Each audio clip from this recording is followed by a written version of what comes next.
ये निश्चित रूप से महिला आरक्षण बिल नहीं, ये महिला बेवकूफ बनाओ बिल है।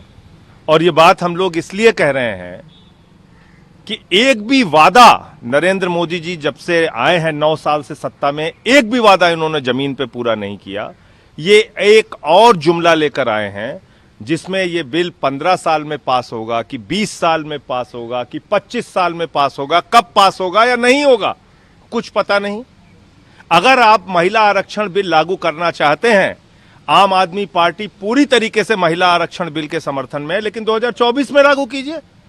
आप कह रहे हैं हम 2035 में लागू करेंगे, 2040 में लागू करेंगे, 2045 में लागू करेंगे। इस देश की महिलाओं को आपने बेवकूफ समझ रखा है।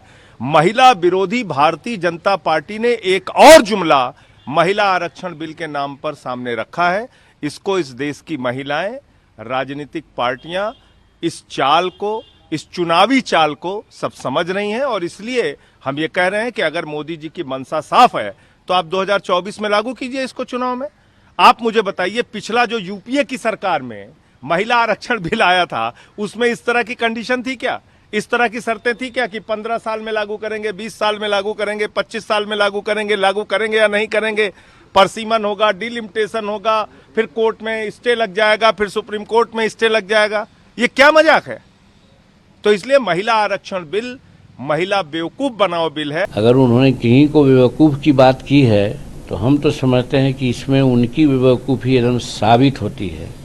इसलिए कि ये बिल 2023 में आना ही था, लेकिन 21 में ही ये बात होती, 20 में ही बात होती, तो 2 साल हिंदुस्तान कोरोना के चक्कर में रहा। कब होता है? उसके लिए रोक रखा गया था 2023 तक के। 2023 हुआ, उसमें प्रॉपर समय में लाया गया।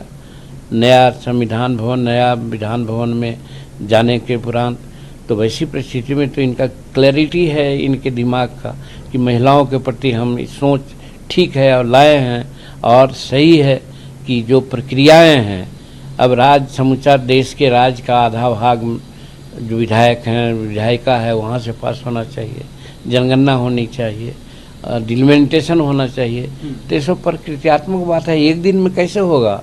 तो ये अगर वो कहते हैं तो उनकी बेवकूफ़ी है जो इस तरह की बात बोल रहे हैं, तो अपने बेवकूफ़ हैं और दूसरे को बेवकूफ़ बनाते हैं।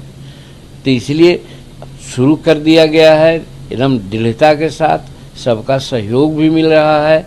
और आप देखिएगा जनगणना होने के बाद, डिलिमिटेशन होने के बाद निश्चित रूप में जो समय लगेगा और सारे विधानसभाओं का 50% विधानसभाओं में पारित होने के बाद निश्चित रूप में पास होगा। मान लीजिए कि सभी विधानसभाओं में पारित नहीं होता है तो इसमें नरेंद्र मोदी जी का क्या दोष है?